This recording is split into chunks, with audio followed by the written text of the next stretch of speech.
Welcome to the latest edition of the College of American Pathologists CAPcast. I'm Becca Battisfor, content strategist with the CAP. In this episode, our guest host, Dr. Gladell Paner, will be talking with two fellow genitourinary pathologists on the ongoing discussion of renaming low-grade prostate cancer as non-cancer. Before we get into the conversation, let's learn more about our guests. Dr. Paner, would you like to introduce yourself? Thank you, Becca. Good afternoon. My name is Gladell Paner. I'm a GU pathologist working at the University of Chicago, and I had the pleasure of working previously in CAP committees, including the Cancer Committee and the PERT Committee.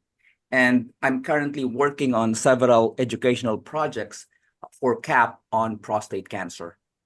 Good afternoon. My name is Ming Zhou. I'm currently a professor and a vice chair for oncological pathology, director of a urological pathology service and fellowship programs in the Department of Pathology, Molecular and Cell-Based Medicine at Mount Sinai Hospital and Icahn School of Medicine in New York City.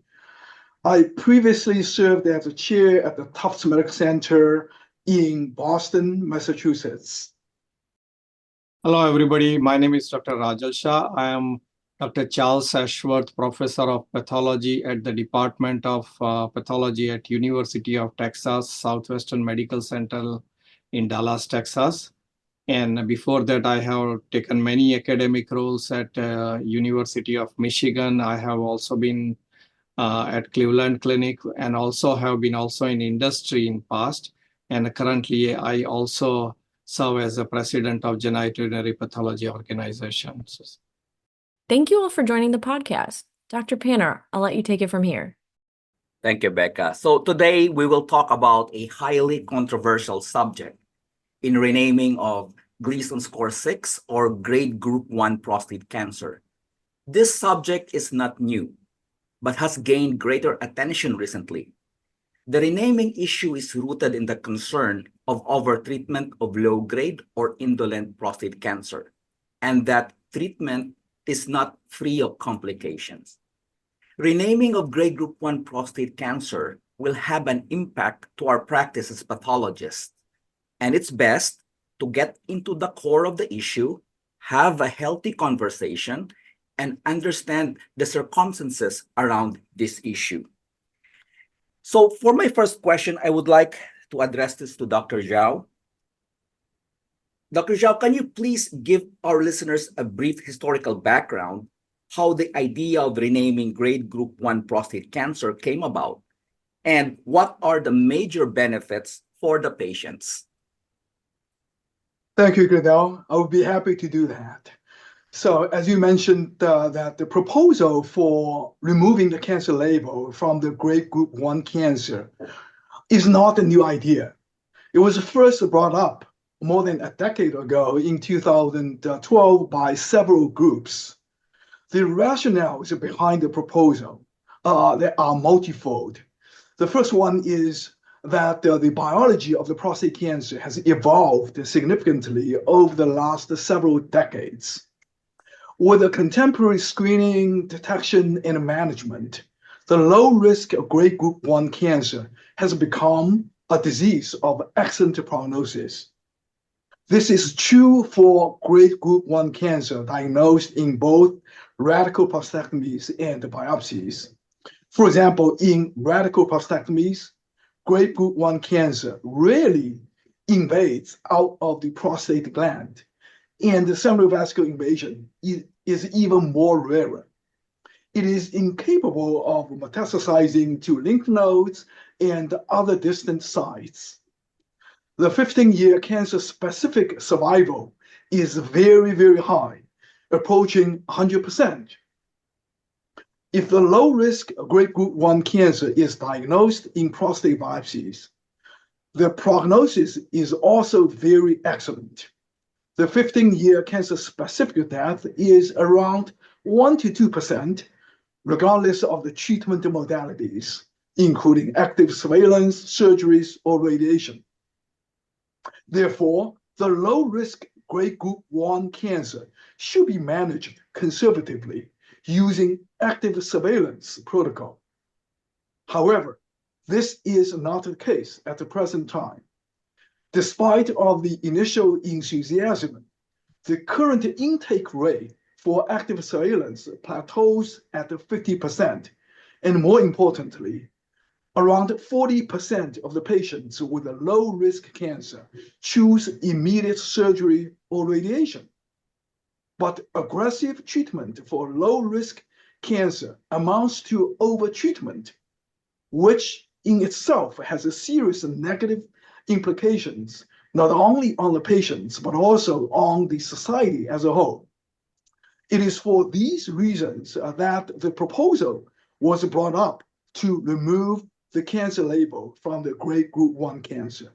And the hope is by doing so, it will stop patients from rushing to make a treatment decision and give them more time to research on and to find out about their disease, and ultimately to make an informed treatment decision. There are several major benefits to remove the cancer label from the grade group 1 cancer. The first one is to decrease the overdiagnosis and overtreatment of a low-risk cancer, and therefore to reduce the psychological and financial burden on the patients and their families, and to minimize the side effect associated with treatment. It can also decrease the burden on the healthcare system as a whole. Thank you, Dr. Shah, for that very detailed explanation of the historical background on this renaming issue. And I just want to point out there what you said right now, that the compliance for active surveillance kind of, it's right there in the 50% range at this point, at least in the US. And that's really an important piece of information there. I'd like to turn over to you, Dr. Shah, and I'm going to ask you two related questions. The first question is, what are the histologic and molecular features of grade group 1 prostate cancer that will make it as cancer? And the second question is, what challenges will pathologists encounter in renaming, especially in biopsy samples? Yeah, I think those are really great questions. So first of all, I would like to thank College of American Pathologists for this opportunity to participate in a very timely topic. So regarding the first question, one of the strongest rationales for considering grade group 1 as a cancer is the fact that grade group 1 prostate cancer shares many morphologic and canonical molecular alterations which are associated with higher grade prostate cancer. Like high-grade prostate cancer, grade group 1 prostate cancer has a uniform loss of basal cells. Cytologically, it is indistinguishable from high-grade cancer. Its architecture is similarly infiltrative with frequent perineural invasion. Rarely, one can also encounter extraprostatic tumor extension. It often merges with higher grade cancer, as we know. Grade group cancer also exists on a molecular continuum with higher Gleason grade cancer. Similar to high-grade prostate adenocarcinoma, we see overexpression of alpha-methyl coenzyme racemase, loss of PTEN, GSTPI1 downregulation, and TMPRSS2 gene fusions are present in grade group 1 prostate adenocarcinoma like we see in high-grade cancer. It is true that the frequency of some of these alterations, specifically PTEN loss, is substantially less common in grade group 1 prostate cancer, but overall, these similarities support the similar pathways of tumor development and progression. Now, regarding the second question, I believe that removing the cancer label from the grade group 1 prostate cancer would have significant challenges and impacts to the pathologist practice. We know that grade group 1 is comprised of pure Gleason pattern 3, and this is the integral part of the 5-grade group system, which is essentially made up of Gleason patterns. And it is the lowest grade that pathologists use while assigning a grade. Previously, we used to call Gleason 6 in biopsy, which we now call grade group 1. So this is the lowest grade regardless of the specimen type that you utilize. Removing the lowest grade from grading system may create an artificial shift towards higher grading. So we may be dealing with a more kind of a bias higher grade system. There will be also inconsistencies and confusion in the prostate cancer reporting. We know that pathologists typically receive multiple core or multi-part prostate biopsies. So in this setting, it is very common to see that one core has grade group 1 and the other core may be grade group 2 or higher. And these could be coming from the same tumor, say, for example, index tumor. So from a practical viewpoint, how would needle biopsy be signed out where one part of the tumor is grade group 1 and the another part is grade group 2 or higher?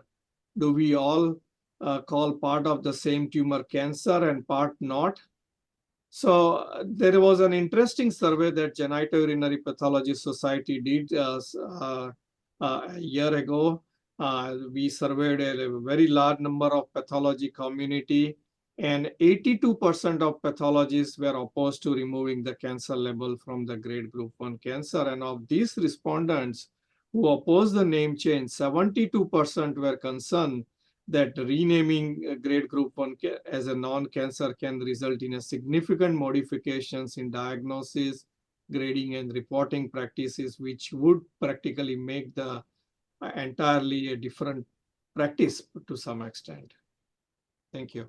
Thank you, Dr. Shah, and that's really detailed. There's a lot of points excellent points that you made there. But I think really the crew of the challenge here is that fundamentally, grade group 1 prostate cancer is histologically cancer, and I think it's hard to go against that because the morphology is pretty much like the way traditionally we diagnose cancer. It is cancer, and that's hard to overcome. So, Dr. Zhou, I'm gonna direct you the second question. So, are there ways to overcome these challenges while renaming grade group 1 prostate cancer in biopsy? Yes, there are. But let me first clarify that I am not arguing that grade group 1 cancer is not cancer. And I agree with Dr. Shah that grade group 1 is cancer. But what I'm arguing for is to change the name for the sake of the patient management. By dropping the cancer label and calling it with a name that is somewhat short of the cancer, but still significant, pathologists will acknowledge their uncertainty regarding the biological behavior of the grade group 1 cancer diagnosed in the biopsy. So it is very likely to be a disease with a good prognosis and doesn't need aggressive treatment. But it may also be an aggressive disease that indeed needs aggressive treatment. We just need more time to do more studies to be certain before patients pick a right treatment for themselves. So Dr. Shah has mentioned a few challenges that the pathologists and their teams will encounter if we want to rename the grade group 1 cancer. The first issue is pathologists may incline to overgrade a grade group 1 to grade group 2 if grade group 1 is no longer called cancer. I think the answer to this question or to this issue is we really need to clarify the grading criteria. For example, one of the difficult areas in Gleason grading is how to grade polyformed glands. It is not uncommon to see a grade group 1 with a few polyformed glands being overgraded as grade group 2. It is actually a mistake that may have important clinical implications as it may preclude patients from getting on active surveillance. I'm glad to say about 10 years ago, Dr. Shah and I put together a grading recommendations for polyformed cancer glands. The second issue Dr. Shah brought up is this change, namely renaming a grade group 1 cancer will cause some confusions and consistencies in cancer reporting. What I'm proposing is to just drop the cancer label and call it something like prostatic neoplasm. We'll still provide the Gleason score in a grade group and tumor volume measurements. If the entire case has only grade group 1 cancer, we'll add a comment that the tumor has uncertain biological behavior. It may represent a tumor of good prognosis or carcinoma, and additional workup is needed. If other parts of the same biopsy have grade group 2 or higher cancer, then this comment may be omitted, may not be needed. Thank you, Dr. Zhao. I just like to encapsulate what you said, and this is a very important point that you made in terms of the renaming. And renaming is not really renaming grade group 1 prostate cancer as a benign entity. It still has histologic features of cancer, but the renaming would be something else, something that is not cancer, to avoid the over treatment of this indolent low-grade prostate cancer. So for the next question, I would address to Dr. Shah, and you briefly alluded to this earlier about the impact. We are pathologists, and of course, something of this nature, of this change, will have an impact in our practice as pathologists. So with this change of nomenclature of grade group 1 prostate cancer, then it kind of shift really the boundary of the diagnosis between benign or non-cancer to cancer. It will shift right there between Gleason score 6 and of course 3+4, and that will be a critical boundary now for pathologists making this diagnosis. So having said that, my question to you, Dr. Shah, is what is the potential negative impact of renaming grade group 1, first from the patient's perspective, and then for the diagnosing pathologist as well? Yeah, I believe there will be several negative consequences, both from patients as well as pathologist perspective regarding renaming grade group 1 as a non-cancer. So let me first address patient's perspective. So in a previous question, we addressed that frequently we receive multiple core prostate biopsies, multiple part coming from different sites of the prostate. So it is very common to see prostate cancer with different grade groups in different cores. One core may be grade group 1, other cores could be grade group 2 or higher. So in a setting like this, we call the grade group 1 as a non-cancer and the other grade group 2 or higher as a cancer. So patients might assume that do they have two separate tumors? That is one fundamental confusion that, in my opinion, would be a significant one, that am I dealing with two separate tumors? In addition, in certain situations, I think we may end up, because we don't have a clarity about this particular terminology, as well as we know that there are some borderline situations. So we may end up calling atypical proliferation or uncertain malignant potential. So patient may have anxiety whether they have cancer or not. And that may create a lot of, potential second opinions and subsequent challenges. We also, very important thing to know, Dr. Zhou already discussed that active surveillance is currently the well-accepted treatment paradigm for grade group 1 prostate cancer. Dr. Paner mentioned that the acceptance of this treatment in United States is somewhat less than optimal, but in certain European countries, it's very good. It's almost in the range of 95% to 100%. So the success of this treatment depends on a committed and motivated patient who comes for a regular follow-up. It is logical and expected that renaming grade group 1 as not cancer will lead to less compliance with the follow-up. We know that we cannot let the patient off the hooks that, because I call this the neoplasm, you are completely free of subsequent follow-up. So I think that is one very significant concern that I have from patient's perspective. Patient may not feel it necessary that they need to have a periodic follow-up visit as they no longer have cancer. Finally, we may end up reclassifying some of the non-cancer as cancer in follow-up biopsies. We know that several grade group 1 prostate cancer in current practice may end up being grade group 2 or 3, which could be due to either tumor progression or grade progression, or sometime due to unsampled higher grade cancer, which was not sampled in the initial biopsy.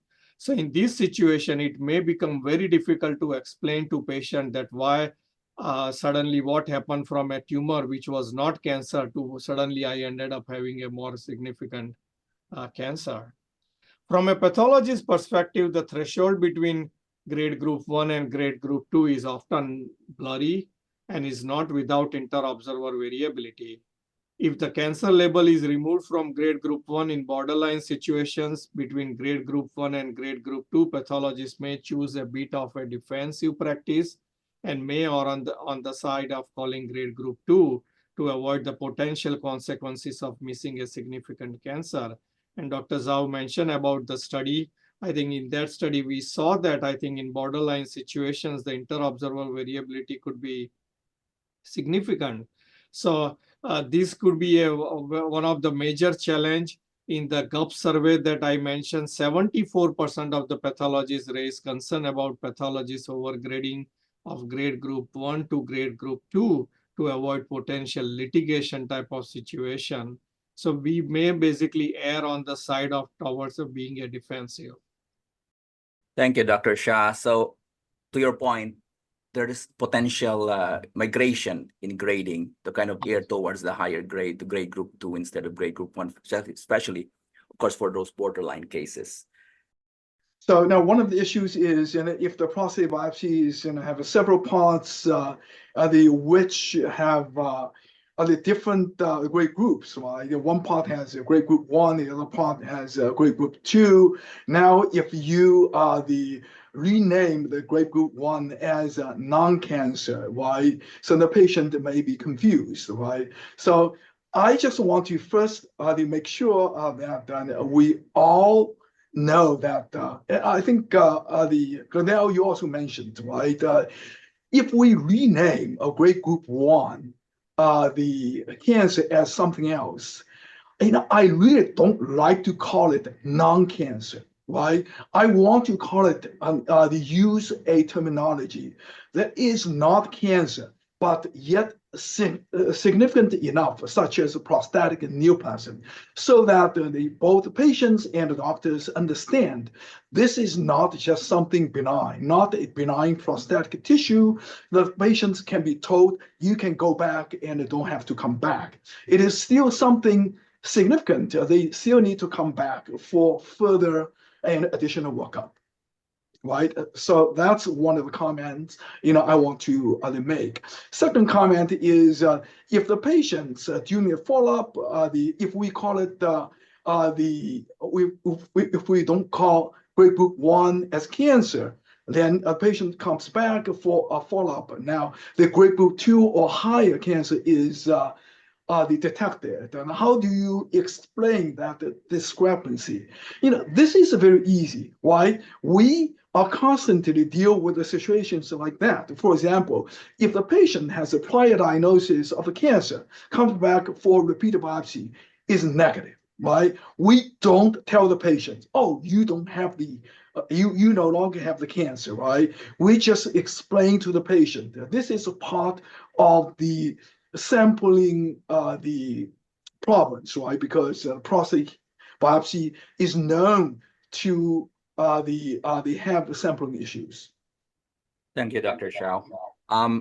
Yeah, so to your point, in terms of the terminology, and really that's the follow-up question, right? We talked about renaming. And so the issue of to rename or not to rename is really the first step. And then the second step, if it was true, is that how to rename. Yeah, yeah, and as you pointed out, something like indefinite for carcinoma or something at that nature. For the next question, I like to pull out the GUPS survey that Dr. Shah alluded to earlier, and there's an interesting piece of information here. In the survey, among the respondents, 51.5% supported the change or name change for radical prostatectomy only. And for biopsy, it's 12%. And then for renaming in both biopsy and radical prostatectomy is 36%. I mean, all of these are low number. We can argue that renaming in radical prostatectomy is above midline, above half, or there's a small majority there.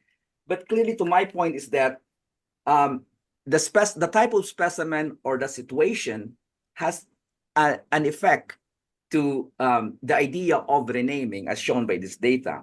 So my question, and this is addressed to both of you, but the question is renaming possible if a grade group 1 prostate cancer, the entire lesion, is fully examined in a radical prostatectomy specimen? I would like to start with you, Dr. Zhou. Okay. Yeah, let me clarify. Yes, the GUPS, both GUPS and ISUP, they did a survey of their members on whether the grade group 1 cancer should be renamed as something non-cancer. So I'm familiar with the GUPS results. So I want to clarify the results a little bit further. Yes, there are only 12% of the members, they support the renaming the grade group 1 cancer as non-cancer. Of those supporters, only 50% of the support the renaming in the radical prostatectomy specimens. So if you do the math, only about 6% of its members support the renaming of the grade group 1 cancer in the radical prostatectomies.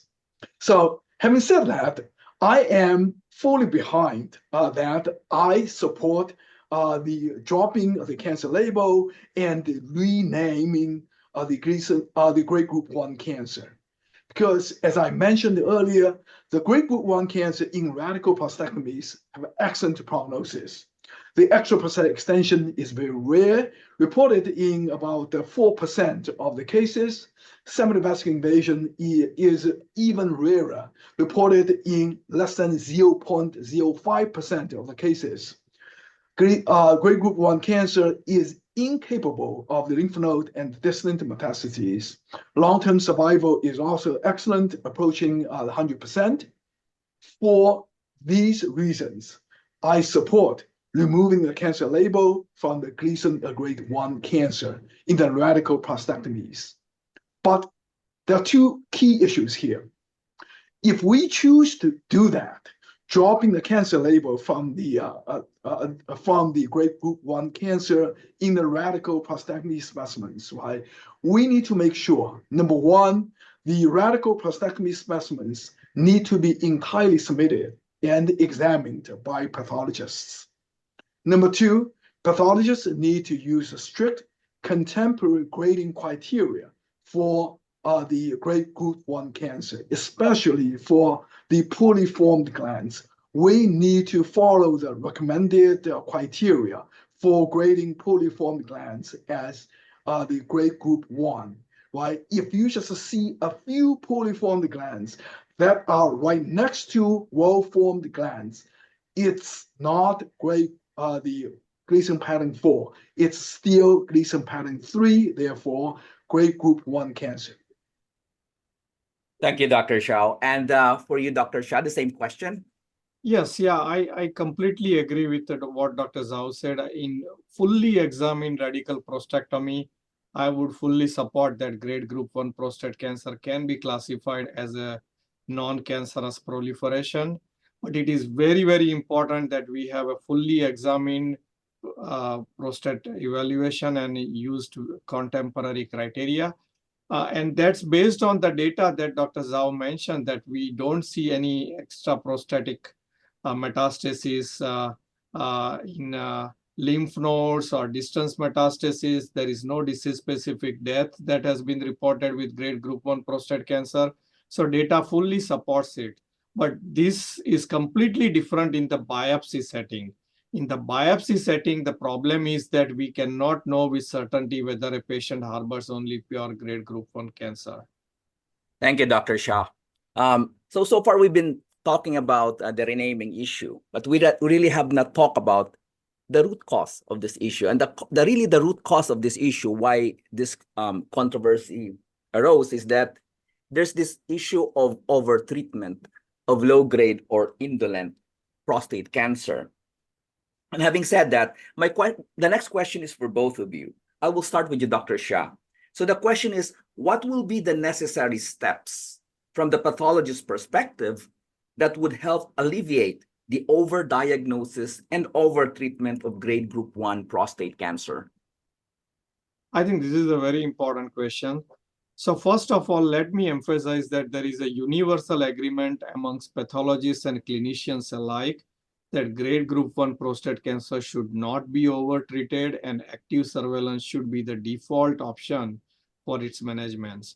It is also very important that pathologists remain a critical part of this important debate because ultimately diagnosis is made by pathologists.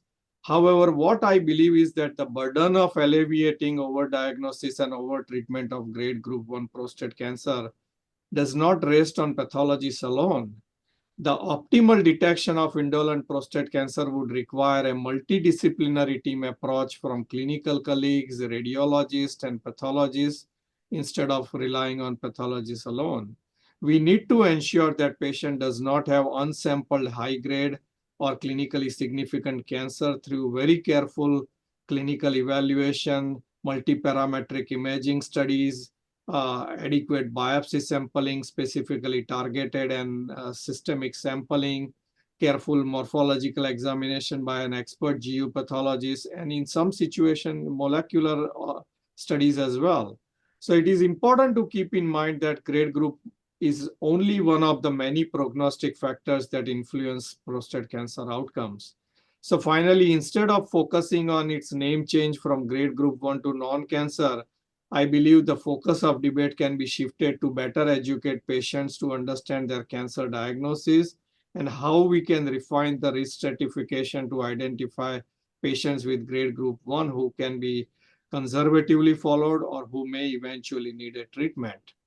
Thank you, Dr. Shah. I couldn't agree more with what you emphasized, that this is really a multidisciplinary issue, and it has to be addressed. I think one point, if I can make, currently both societies, Genitourinary Pathology Society and International Society of Urologic Pathologists, have come together to develop a consensus statement which will address this particular issue in detail. So please be on lookout for that.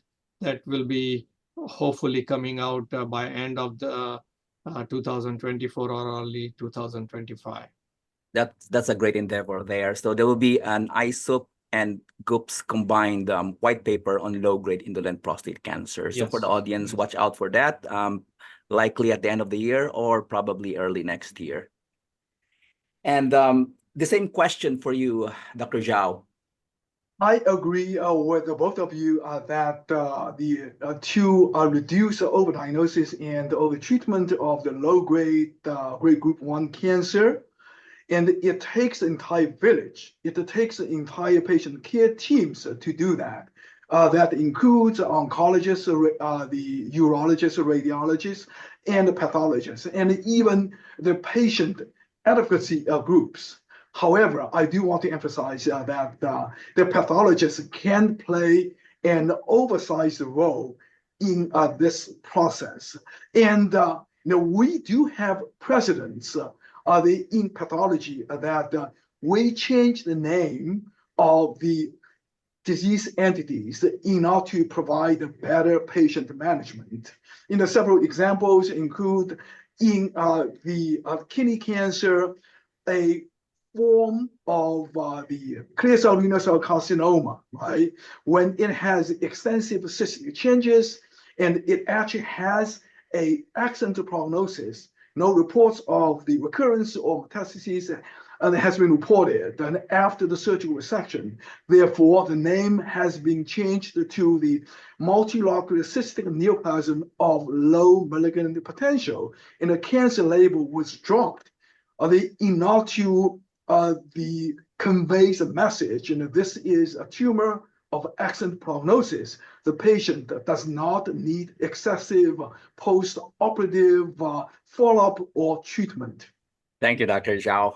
Now I'm gonna shift a little bit here. And to our audience, pathologist audience, I like to emphasize that about a year ago, we released the latest edition of the CAP prostate cancer protocols, and we have 4 protocols. There were 2 biopsy protocols, one for specimen level reporting, and the other is for case level reporting. We also have a radical prostatectomy protocol and then the TURP protocol. And the next couple of questions are related to that. And my first question will be addressed to Dr. Zhao. And actually, Dr. Zhao was my predecessor in the cancer committee. He was previously in charge of creating the GEO protocols. And he did a wonderful job there. And my job was really just to continue what he had started. So my question to you, Dr. Zhao, is that in addition to reporting grade, what other grading-related features should be included in the CAP cancer protocol for prostate biopsy? Thank you, Gladell, for those compliments. I really enjoy my time on the CAP Cancer Committee. But to answer your questions, obviously, Gleason score and the grade group are one of the most important the pathology parameters for reporting prostate biopsies. But there are several other grading-related features that are also important for the prognosis and the patient management, therefore should be included in the biopsy report, including the cribriform cancer glands and the intraductal carcinoma. I think the pathologists should also be aware of the recent updated recommendations for the Gleason grading reports. I will just mention a few of these recommendations. The first one is the reporting of the percentage of the Gleason pattern 4 in grade group 2 and 3 cancers. Unfortunately, the reporting of the Gleason pattern 4 is quite variable amongst the pathologists. So we really need to focus on the cut points that are important for the clinical management. For example, 10%, 40%, 60%, and 90%. Because a grade group 2 cancer with 10% Gleason pattern 4 may still be eligible for active surveillance. So it is very important to accurately quantify the Gleason pattern 4 in that scenario. And 40%, 60% really distinguishes between grade group 2 and grade group 3 cancer. So it's important to cut off. And 90% distinguish grade group 3 from grade group 4 cancer. So by focusing on these critical cut points, the Gleason pattern 4 quantification can be more reproducible. Second point I'll try to make is the small focus of a cancer, usually less than 1 millimeter in length with a Gleason pattern 4. The accurate grading and quantification of Gleason pattern 4 are often difficult and sometimes can be misleading in these cases. I will diagnose these cases as a small focus of cancer with the Gleason pattern 4 present, but mentioned in a comment that the focus is too small to accurately grade and quantify the Gleason pattern 4. The last point I want to make is the grading of the targeted biopsies. Usually, several biopsy course, 3 to 4 course, will be taken from an MRI suspicious lesion. When more than one course are positive for cancer, a combined Gleason score of all the positive cores are usually better than individual core Gleason score to predict the Gleason score of the radical prostatectomy specimens. Thank you, Dr. Shah. To emphasize your last point, so one MRI target lesion, one grade, regardless of the number, of course. Correct. All right. So I would reiterate the question for the benefit of our audience. This is addressed to Dr. Shah. So what other grading-related features should be included in CAP cancer protocol, and this time for radical prostatectomy? So CAP prostatectomy protocol also has several important grading-related reporting elements that pathologists need to report. These elements are specifically important in the setting of grade group 2 or higher prostate cancer. So one important thing is that if you have a Gleason score 7, which could be 3+4 grade group 2 or 4+3, which is grade group 3, so you need to differentiate. That's an important prognostic parameter, even though both represents Gleason score 7, and that is the advantage of grade grouping, that we can better differentiate between two. But we also need to provide percent pattern 4 in radical prostatectomy, which is an important prognostic feature. Studies have shown that very small amount of pattern 4 may not be harmful, specifically in the setting of a non-cribriform pattern 4. In comparison, a very high percentage of pattern 4 patient in certain situations may benefit from additional adjuvant treatment, such as androgen deprivation treatment modality. Dr. Zhou already mentioned about cribriform pattern 4 and intraductal carcinoma. These are proven prognostic adverse pathological parameters. So they must be reported whenever, particularly in the situation when you have 3+3 with intraductal carcinoma, or even in grade group 2 or grade group 3, these elements are critical to report. And both societies recommend reporting these two important adverse pathological features. In the setting of Gleason pattern 5, it is important to determine in specifically radical prostatectomy situation whether it is primary, secondary, or tertiary pattern. If it is less than 5%, we can utilize that as a tertiary pattern. But if it is greater than 5%, then it can be technically utilized as a secondary pattern. And primary pattern, the recommendation there is is pretty much same that what it used to be. So this kind of are my overall recommendations for, and CAP protocols have adequately addressed these elements. Thank you, Dr. Shah. We have a very interesting conversation. Unfortunately, that's the only time we have. So I would like to thank Dr. Shah and Dr. Zhou for giving us their insights in this healthy discussion in the pros and cons of renaming grade group 1 prostate cancer. And as we hear each other's point, I can say that there are really no two sides here, only one side. And that is the one side that wants to achieve the best health care for patients with prostate cancer. And we can all agree that those who are pro-renaming and those who are against renaming wants the best care for patients with prostate cancer. And thank you, and I will pass now to Becca. Thank you, Dr. Paner, for leading the conversation, and to our guests for sharing their perspectives on this topic. And I want to thank you all for listening to this CAPcast. The CAP has 4 prostate cancer protocols available to support pathologists in reporting out cases. If you have questions or comments about any of the protocols, please email cancerprotocols@cap.org. And for more information about the CAP, visit cap.org.